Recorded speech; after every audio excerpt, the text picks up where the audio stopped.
raconte. Christophe Ondelatte. Une histoire de magot, aujourd'hui. Le magot des Raspini. À Nice, au début des années 2000, les Raspini mère et fils sont censés cacher un gros bas de laine, en liquide, dans leur maison qui domine la baie des Anges. Et on va les tuer pour ça. 3 zozos pas très futés qui vont aller jusqu'à enterrer la mère vivante. J'ai écrit cette histoire avec Okis, réalisation Céline Lebras. Europe 1, Christophe Ondelatte.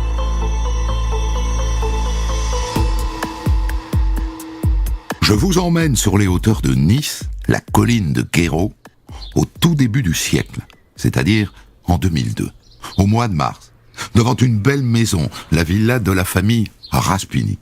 Enfin la famille, la mère Francine et son grand dadé de fils Marc.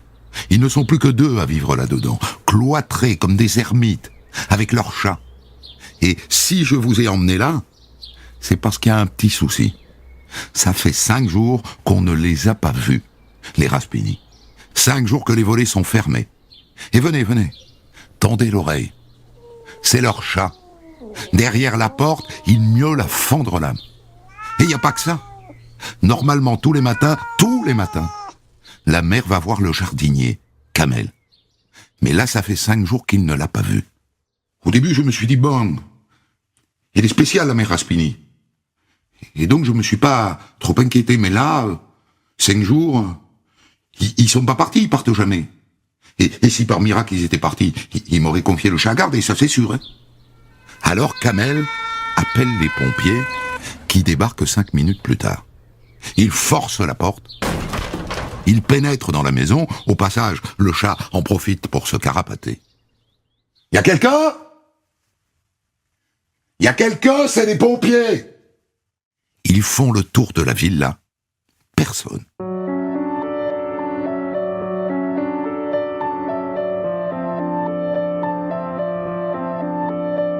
À partir de là, la police judiciaire de Nice prend le relais. Elle lance une recherche dans l'intérêt des familles. Et elle débute une petite enquête en commençant évidemment par se rencarder sur les 2 disparus. Drôle de duo, ces 2-là. La mère d'abord, Francine Véran-Raspini, 71 ans. Elle est rentière, héritière d'une famille niçoise qui a fait fortune dans les fleurs, les œillets plus précisément. Pas antipathique, d'après ce qu'on dit, mais très réservée. Et alors, une rapia, une radine, un grippe-sous redoutable. Elle vit donc dans cette villa avec son fils Marc Raspini, 47 ans.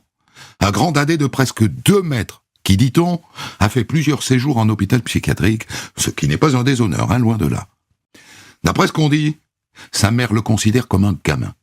Elle le surprotège. Oh, c'est pas la première. Et étrangeté, alors que la maison est gigantesque, le fiston loge dans un mobil-home au fond du jardin. Et lui non plus ne travaille pas. Enfin, il semble qu'il fasse le chauffeur pour ce moment. C'est lui qui conduit leur Renault 11, qui au passage a disparu. Alors les Raspini sont-ils riches ? Ben oui. La mère a des appartements dans le centre de Nice qu'elle loue. Et puis regardez la villa, vue générale sur la baie des Anges. Et un parc de 4 hectares. Avec une bizarrerie tout de même, mais je vous ai dit que la maman est un rapia de première. Ce parc, elle l'a rentabilisé à fond.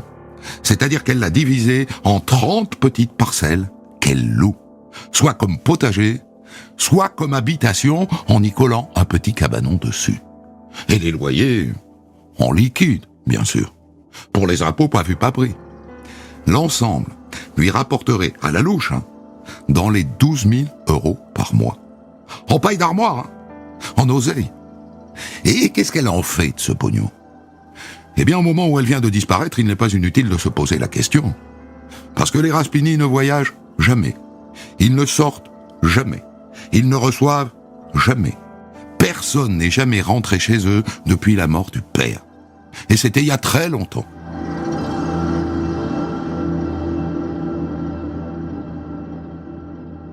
Vous sentez tout le mystère qui flotte autour de cette disparition ?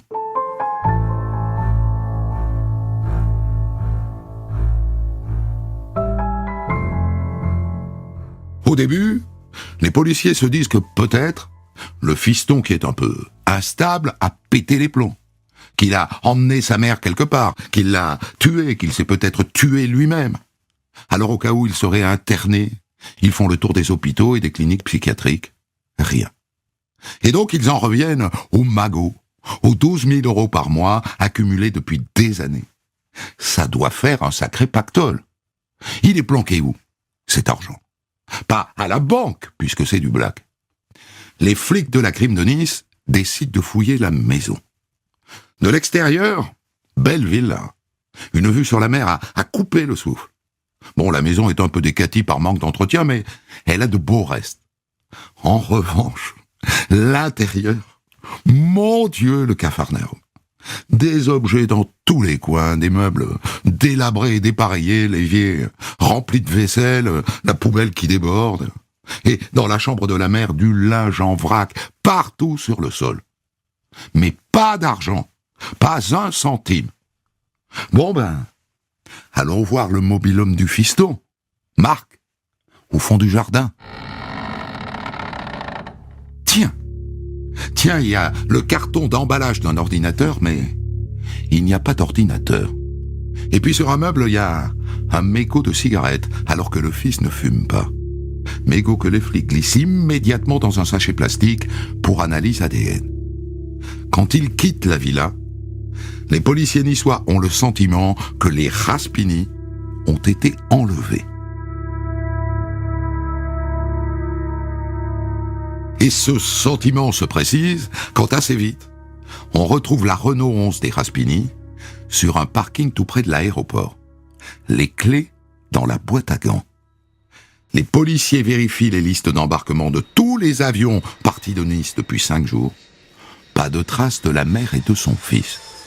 Entre-temps, ils se sont fait remonter la fadette de Marc, c'est-à-dire le relevé détaillé de son téléphone portable. Oh, ça alors! Sous ses allures de dadé un peu coincé, Marc, jusqu'à sa disparition, appelait une fille tous les jours. Une certaine Katia, qui s'avère être une prostituée bulgare.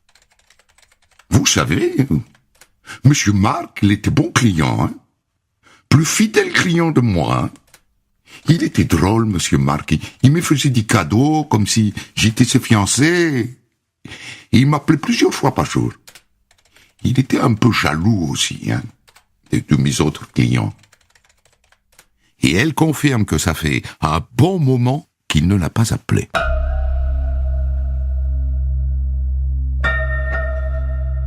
Les policiers retournent à la villa pour interroger le jardinier, Kamel, qui vit dans l'un des cabanons.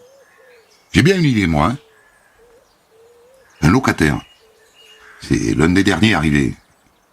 Un jour, il s'est pris la tête avec elle pour une facture d'électricité qu'il trouvait trop élevée. Alors, à ce moment-là, elle a menacé de le mettre dehors. Et il s'appelle comment? Philippe. Philippe Leblanc. Et bon, ce qui me fait penser qu'il est pas net, c'est qu'après, il est venu me voir. Et il était très, très en colère. Et il m'a dit, texto, hein, tiens-toi à l'écart de tout ça, mais je vais m'occuper d'elle. S'occuper d'elle? Les policiers se rencardent tout de suite sur cet oiseau. Pour découvrir d'abord que Leblanc, ça n'est pas son vrai nom. Son vrai nom, c'est Dubois, Philippe Dubois. Il a 34 ans. Et il a un casier judiciaire long comme le bras. Alors où est-il, ce Philippe Dubois, dit Leblanc? Là, tout de suite, les policiers niçois n'ont pas vraiment le temps de se lancer à sa recherche, parce qu'ils viennent de recevoir un coup de fil de la BNP, la banque des Raspini. Dites, c'était pour vous signaler que le compte de Madame Véran Raspini, là, vient d'être débité de 2 chèques. Oui, pour un montant total de 30 000 €. Mais qui a fait ça? Un abruti. Parce qu'un chèque, on sait forcément qui l'a encaissé. Ça prend 5 minutes. Et d'ailleurs, voilà la réponse. Ils sont 2 à avoir encaissé ces chèques. Et dans la foulée d'ailleurs, ils ont retiré tout l'argent de leur propre compte en banque, en liquide. Patrick Gauvin, 52 ans, et son fils Laurent Gauvin, 22 ans. Les flics passent leur blase au fichier. Ils sont connus. Ils sont connus pour des délits de moyenne importance, mais ils sont connus. Et voilà 2 suspects de plus. Et oui, de plus, parce que l'autre, là, le locataire Philippe Dubois, dit Leblanc, n'est pas encore sorti de l'affaire. Et vous savez pourquoi?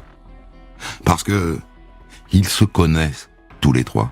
Philippe Dubois sort les poubelles de l'immeuble dont Patrick Gauvin, le père, et le concierge.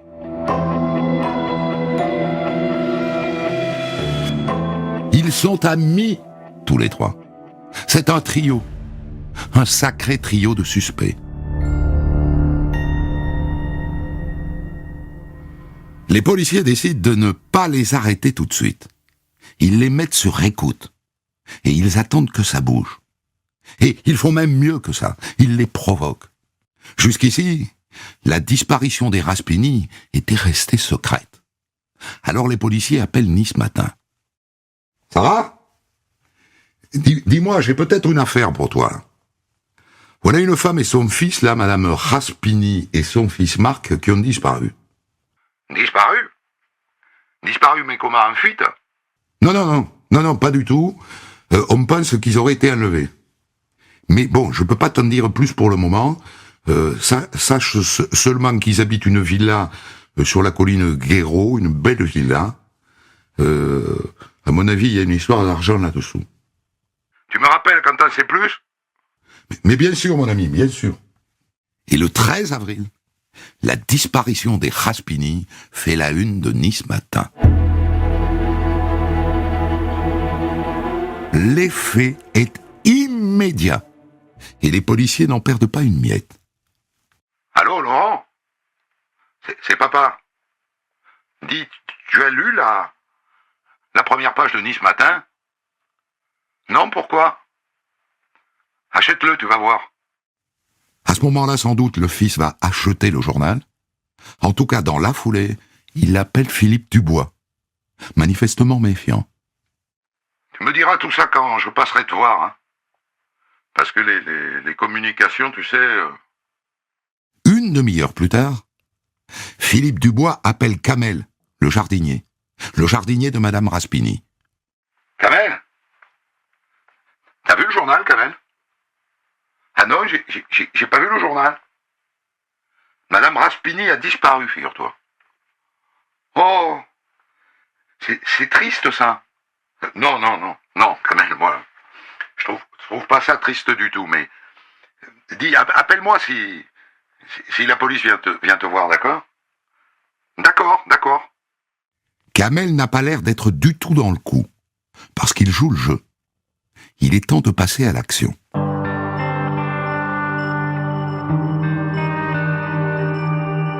Le 16 avril 2002, plus d'1 mois après la disparition des Raspini, les policiers débarquent à la cité des Moulins pour coffrer les Gauvin, père et fils. Réaction immédiate de Dubois au téléphone. Il appelle sa compagne. « Geneviève ? Dis Geneviève, ce matin ils ont arrêté Patrick et Laurent. »« Ah ouais ? » ?»« Oui, tous les 2. Mais il n'y a pas à s'inquiéter, hein. Ils me balanceront jamais, t'inquiète pas. C'est sûr que c'était une connerie ces chèques, mais bon, maintenant c'est à eux de voir, hein. Moi, je leur avais conseillé de pas le faire, hein. Intéressant. Geneviève, la chérie de Dubois, a l'air au parfum. Et il localise l'appel de Dubois. Il est dans une station-service à l'ouest de Nice, où ils vont immédiatement l'interpeller. Et ensuite, ils vont cueillir Geneviève chez elle. À partir de maintenant, ils sont 4 en garde à vue. Sauf qu'évidemment, 1 mois après, ils ont eu tout le temps de se mettre d'accord sur ce qu'ils doivent dire et ne pas dire. Et du coup, les Gauvin, père et fils, interrogés séparément, racontent la même farce. Mais ces chèques, C'est Marc Raspini qui me les a donnés. Juste parce que il pouvait pas les encaisser lui-même. C'est tout. Il n'y a pas à chercher plus loin. À part ça, ils n'ont rien à voir avec la disparition de la mère et de son fils. Monsieur Gauvin, est-ce que vous savez qui est assis dans le bureau d'à côté? Je vous écoute. Ben non. Non, je sais pas. Dans le bureau d'à côté, monsieur Gauvin, il y a votre ami Philippe Dubois. Vous le connaissez, Philippe Dubois?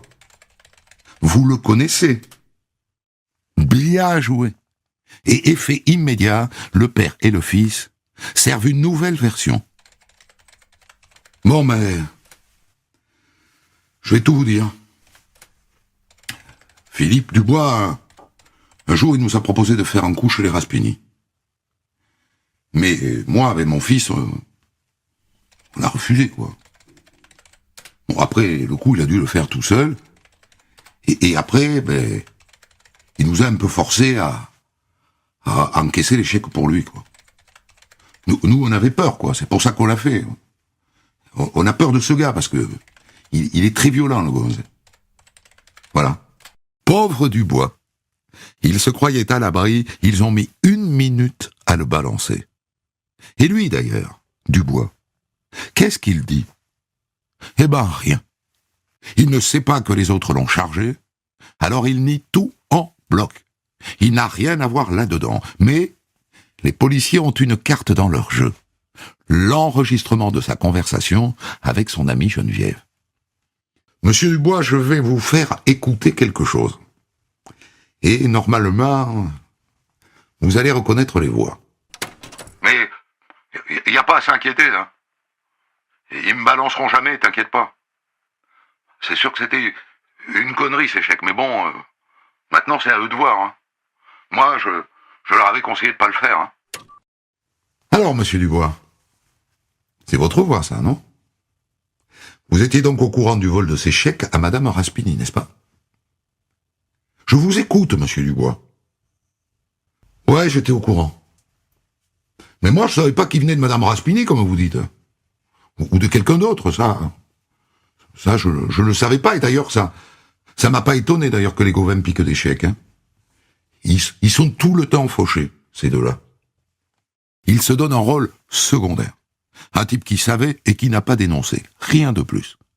Mais manque de peau chez lui, les policiers trouvent un ordinateur portable, pile la marque de l'emballage retrouvé chez les Raspini. Mais c'est madame Raspini qui me l'a vendu. Pour 3000 francs. Et puis, il doit sentir que ça n'est pas trop crédible, alors il veut bien reconnaître que c'est Patrick Gauvin qui le lui a donné. Voilà tout ce que les flics ont pu en tirer en 48 heures de garde à vue. Et c'est assez pour les mettre tous les 4 en examen pour enlèvement et séquestration, pour les envoyer en tôle.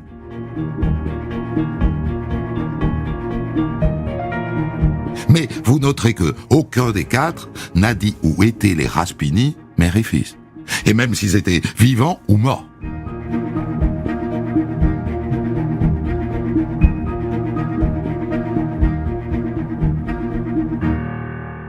Alors une fois de plus, les flics décident de mettre à contribution les journalistes de Nice Matin. Ça va? Dis-moi, je vais t'envoyer la photo de 4 gonzes, là. Enfin, il y a une gonzesse dans le lot. Ils seraient dans le coup pour les Raspini. Tu pourrais les sortir, ces photos-là? Ça me rendrait service parce que, disons que j'espère que ça va déclencher témoignage, tu vois. Et ils ont été mis en examen, hein. Ça va bien faire bouger quelqu'un.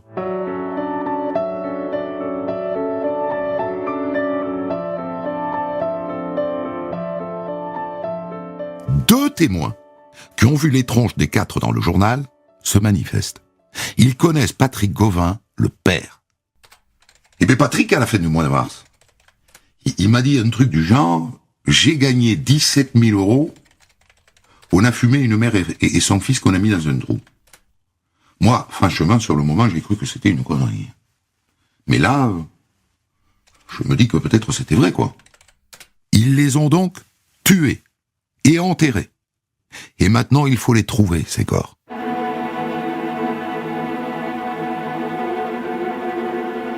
Le 30 avril, le juge d'instruction ordonne une fouille minutieuse de la propriété des Raspini, avec des chiens dressés pour sentir les cadavres. On les fait passer dans tous les sens sur les 4 hectares. Nada. En revanche, il y a une bonne nouvelle. Le mégot de cigarette retrouvé dans le mobil-home de Marc. Il y a un ADN dessus. Et cet ADN, après comparaison, c'est l'ADN du mis en examen Philippe Dubois, hein, c'est certain. Ah tiens. Alors il pourra toujours dire que, comme il habitait la propriété, il l'a laissée là un jour. Mais c'est pas tout. Parce qu'un expert en écriture affirme que c'est lui aussi qui a rempli les chèques. Il va falloir qu'il arrête de se donner un rôle secondaire, celui-là. Monsieur Dubois, alias Leblanc.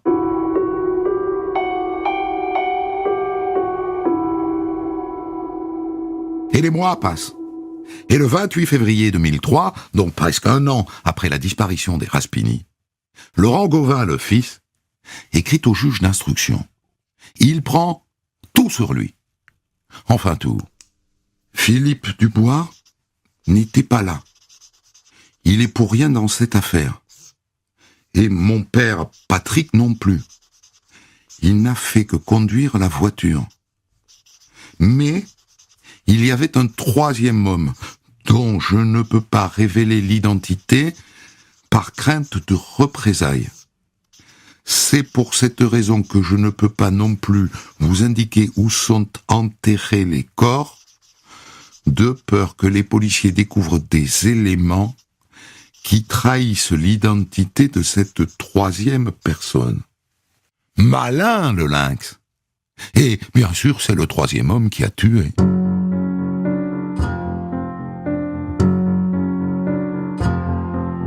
Une semaine plus tard, le jeune Gauvin écrit une 2e lettre au juge d'instruction.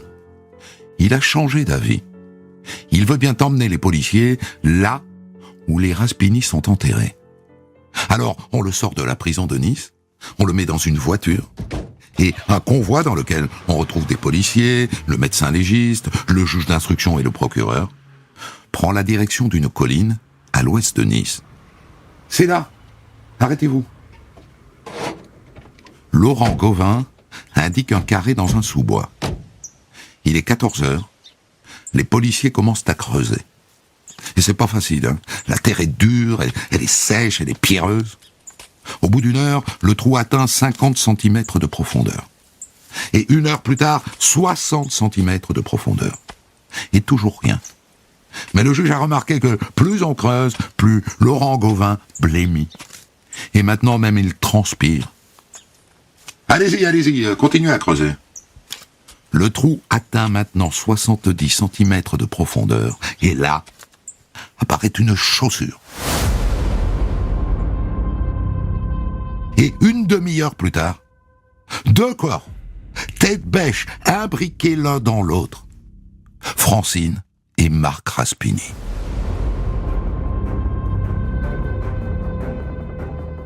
La scène est terrifiante. Ils ont les chevilles entravées par du Serflex. Le fils a un bâillon sur le visage. Et la mère a la main plaquée sur la bouche, et sa bouche est ouverte, comme si elle avait voulu empêcher la terre d'entrer dedans, comme si elle avait été enterrée vivante. Sur le bord du trou, le jeune Laurent Gauvin est au bord du malaise. On n'avait rien contre les Raspini.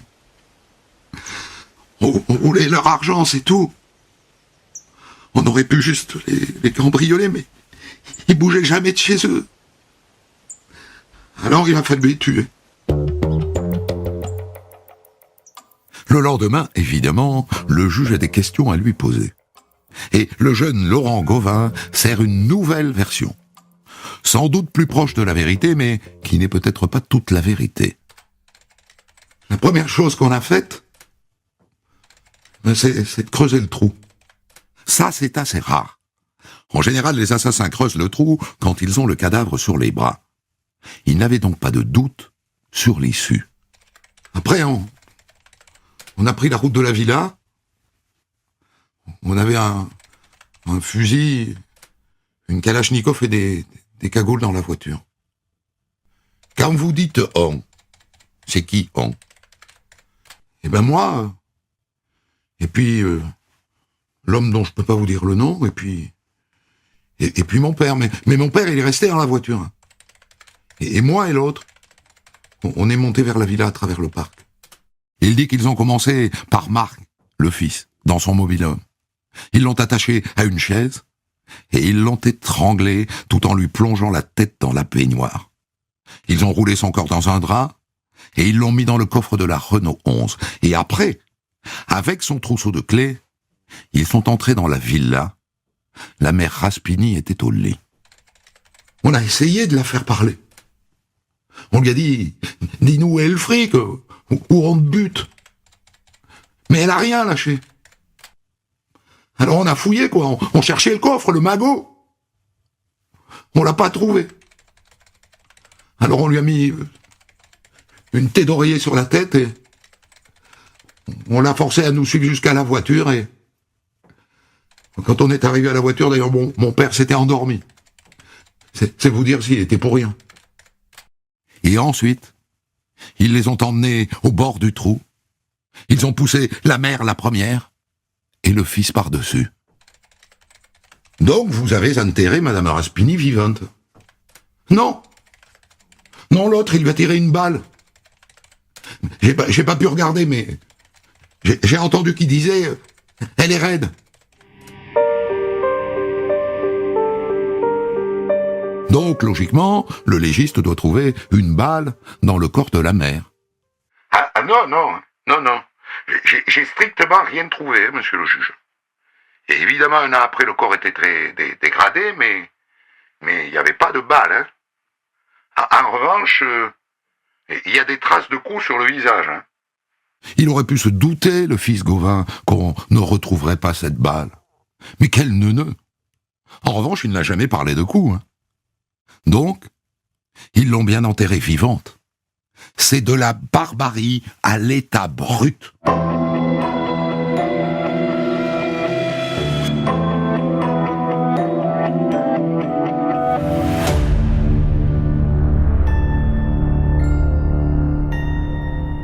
Le procès devant la cour d'assises des Alpes-Maritimes s'ouvre le 10 juin 2006. Il est bizarre d'ailleurs ce procès, parce que il n'y a personne pour pleurer les Raspini. Ils n'avaient pas de famille proche, ils n'avaient pas d'amis non plus. Et donc sur le banc des parties civiles, il y a seulement 2 rangées de cousins et de cousines éloignés qui attendent l'héritage et rien de plus.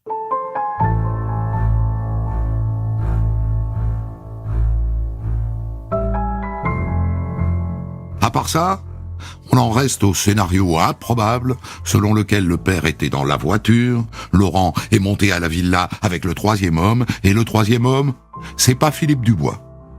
Et puis, les jours passant, le récit s'effrite un peu, et Dubois apparaît de plus en plus comme étant le 3e homme.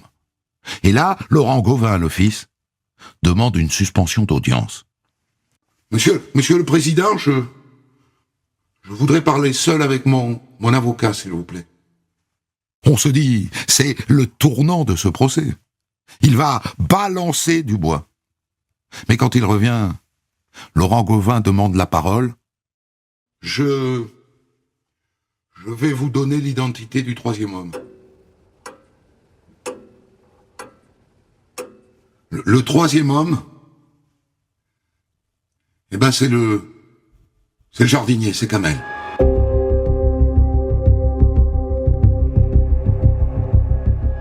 Tu parles ? Personne n'y croit. Et d'ailleurs, le président a souri, tout le monde l'a vu. Enfin, Kamel, c'est le seul qui avait de l'affection pour Madame Raspini. Le 3e homme, c'est Philippe Dubois, voilà ce que tout le monde pense. Et les jurés aussi, manifestement. Laurent Gauvin, Patrick Gauvin et Philippe Dubois sont tous les 3 condamnés à la réclusion criminelle à perpétuité.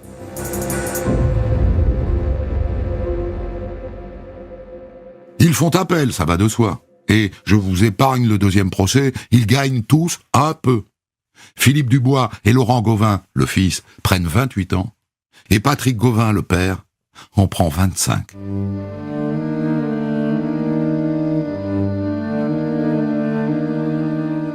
Mais ça n'est pas totalement fini.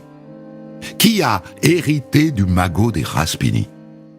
Le notaire a embauché un généalogiste qui a identifié 12 cousins plus ou moins éloignés. Et pour répartir l'héritage, il a fallu trancher un débat. Qui, de la mère ou du fils, est mort en premier? Selon le dossier d'instruction, ça vous l'avez compris, c'est le fils qui est mort en premier, puisque la mère a été enterrée vivante. Dans ce cas-là, c'est une cousine du côté du fils qui hérite de la moitié, et tous les autres cousins se partagent l'autre moitié.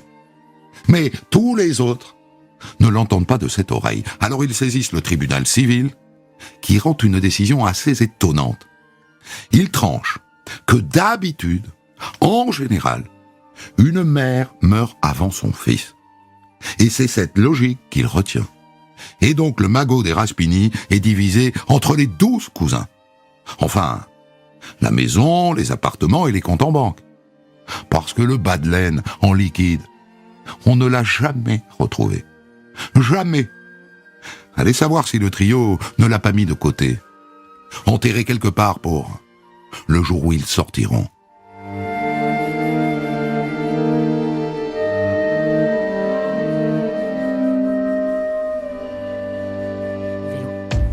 Pour commenter son histoire du jour, Christophe Ondelat reçoit un invité, acteur direct de son récit. Je vous ai raconté aujourd'hui l'enquête sur l'assassinat en mars 2002 de Francine et Marc Raspini, tués à cause du magot qu'ils étaient censés cacher chez eux en liquide. Une enquête qui s'est conclue par la condamnation d'un trio de pieds nickelés. Une histoire que je vais débriefer maintenant avec le commandant divisionnaire de la PJ de Nice à l'époque, Bernard Mascarelli, qui est aujourd'hui responsable du centre régional de formation de la police nationale à Nice.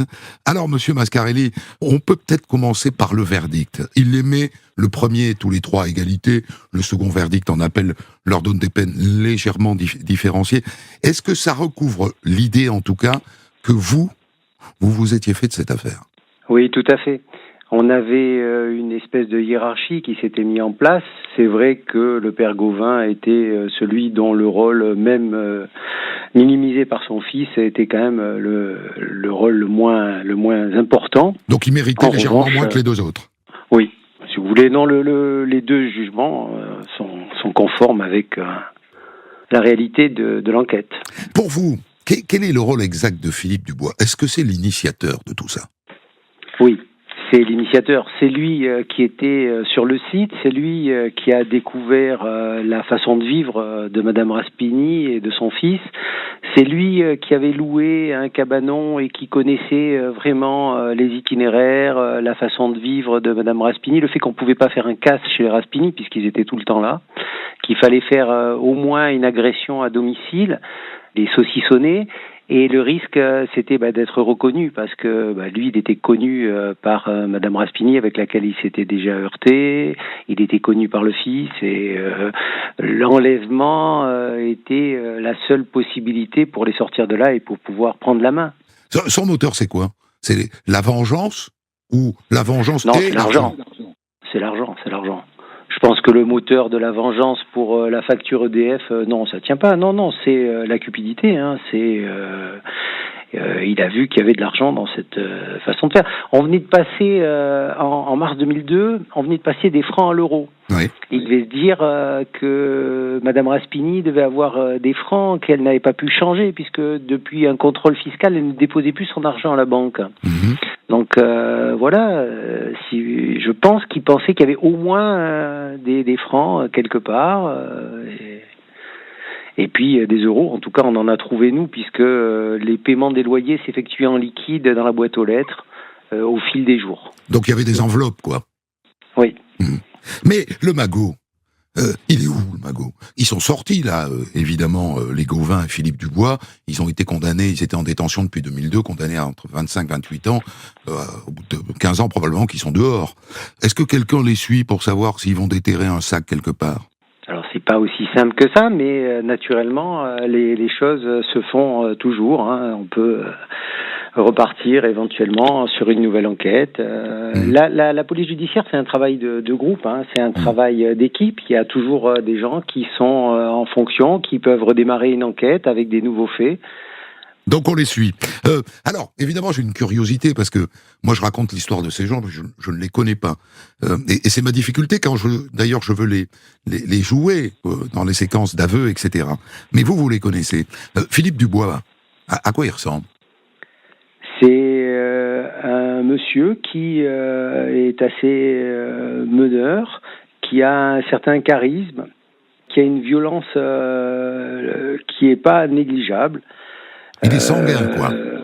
Oui, c'est un sanguin. Il a son passé l'atteste. Hein, vous l'avez rappelé, il avait son casier judiciaire. Il a eu, si vous voulez, des incidents de violence sans arrêt. Moi, je me rappelle quand il est détenu, il avait sans arrêt des demandes pour qu'on aille vérifier des choses. Chaque fois qu'on vérifiait, on tombait sur une affaire. Un ancien employeur qui n'avait pas voulu lui régler la totalité des sommes, il l'avait menacé. Dans la foulée, les locaux de l'employeur avaient brûlé. Ouais. C'était un chemin parsemé de violence. Mais c'est pour ça que je vous ai dit que peut-être la vengeance pesait. L'idée de se venger de la facture EDF n'était pas négligeable, parce que c'est un caractériel, quoi. Ah oui, là après psychologiquement, ça dépasse un petit peu nos spécialités en police judiciaire. Ne soyez pas modeste, parce que dans cette enquête, vous avez fait œuvre de pas mal de psychologie. Alors les deux autres, les Gauvin, ils ont l'air neuneux, parce qu'aller encaisser des chèques, c'est quand même se dénoncer à la PJ. Oui, mais bon, si vous voulez, au début, ils étaient partis sur l'idée qu'ils avaient fait des travaux, on leur avait remis un chèque, et puis voilà, ils l'avaient encaissé. Bon, c'est sûr qu'il l'avait immédiatement encaissé en liquide, hein, il n'avait pas laissé traîner l'argent sur le compte. Mais oui, on n'est pas dans le fut-fut, hein, là, nous sommes d'accord. Hein, il les a instrumentalisés, Philippe Dubois. En tout cas, il y a de façon incontestable, c'était lui le chef. Hein. C'est lui qui leur a mis la pression. Mais ils le reconnaissent eux-mêmes. Hein. Ils disaient qu'ils avaient peur de Dubois. Hein. Donc. Alors il y en a une dont on a perdu le fil dans mon récit. Je le reconnais, c'est Geneviève. Je n'ai pas réussi à savoir ce qu'elle était devenue. Elle a été écartée à un moment ? Oui, elle a été écartée dans l'instruction. Le magistrat a pensé qu'il n'y avait pas assez contre elle d'éléments susceptibles de pouvoir la renvoyer en cour d'assises. Elle était certes au courant, hein, puisque ça ressortait des écoutes, ça est ressorti de ses... Quand il y a ce que vous avez très bien narré au début, l'épisode Nice Matin et puis les coups de fil qui se succèdent dans l'équipe, elle est au courant, c'est immédiat, on sait. Mais bon, le fait de savoir... qui plus est a posteriori des faits, n'en fait pas une complice au moment des faits. Alors justement, l'épisode de Nice Matin, ça a pu surprendre. C'est-à-dire que ceux qui ne savent pas découvrent que, oui, les flics de la PJ, ça utilise la presse, c'est du donnant-donnant, quoi. Alors, c'est du donnant-donnant, c'est de l'information, hein. Les Raspini avaient disparu, il était important que tout le monde le sache, et puis ça allait nous aider, puisqu'il pouvait y avoir des gens, du coup, qui pouvaient nous apporter des précisions. On était dans un temps encore assez proche de cette disparition. On avait l'espoir qu'ils avaient pu être enlevés et que quelqu'un les avait dans un coin, hein. C'était pas complètement mort. Enfin, on pensait qu'ils n'étaient pas forcément décédés. C'est courant, ça. Enfin, vous avez toujours comme ça des contacts dans le journal local pour faire passer des messages ? Alors, les journaux locaux ou les journaux nationaux, forcément, il y a des relations. Ouais. Il y a des journalistes spécialisés dans le fait divers, et il y a des échanges, mais c'est pas un marché, c'est pas. Non, c'est de l'amitié, c'est ce que je disais. Ouais. Alors, ça peut entraîner des relations amicales. Alors, moi, je trouve que dans cette histoire, il y a quand même un moment qui était assez bouleversant, c'est la découverte de ces deux corps. Vous étiez là, vous ? Oui. Oui, c'est plus que bouleversant, hein. Et je me rappelle quand Laurent Gauvin se retourne au moment où on avance, ça faisait un petit moment qu'on n'avait plus, on piétinait, on enlevait de la terre, il se passait rien, et puis tout à coup il se remet à blêmir, et puis on arrive sur les corps, quoi. Là, on arrive alors d'abord un petit peu avec la pelle et la pioche, et puis rapidement on se transforme en des archéologues dans la grotte de Terra Mata, et puis voilà, on va y aller doucement pour pouvoir déterrer les corps. Les corps étaient enfouis dans un terrain argileux plein de galets des collines niçoises, un peu du Poudingue, et ils s'étaient momifiés en 1 an. Ouais. ils avaient été complètement desséchés. Ouais. Et oui, la position des 2 corps, le fils sur la mère, c'était assez... C'est une image qui reste, forcément. Parce que vous en avez vu des vertes et des pas mûres dans votre carrière, mais cette image, elle vous reste. Cette image reste, oui. La main sur la bouche de la mère.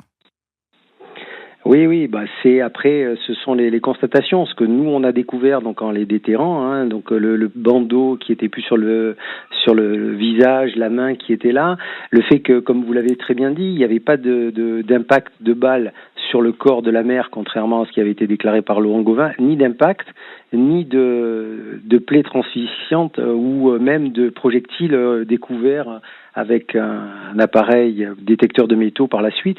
Il n'y avait pas de balle, donc elle a été enterrée, elle était vivante, quoi. Et ça, c'est quand même ça ajoute une dimension. Et en plus, si vous voulez, dans les constatations, c'est réaliste, quoi. C'est cette vieille dame avec sa main sur le visage, c'est terrible. Je vous remercie infiniment. Monsieur Mascarelli, donc vous qui dirigez l'enquête de la police judiciaire de Nice à l'époque, vous êtes aujourd'hui, je le rappelle, responsable du centre de formation régional de la police nationale à Nice. Des centaines d'histoires disponibles sur vos plateformes d'écoute et sur europe1.fr.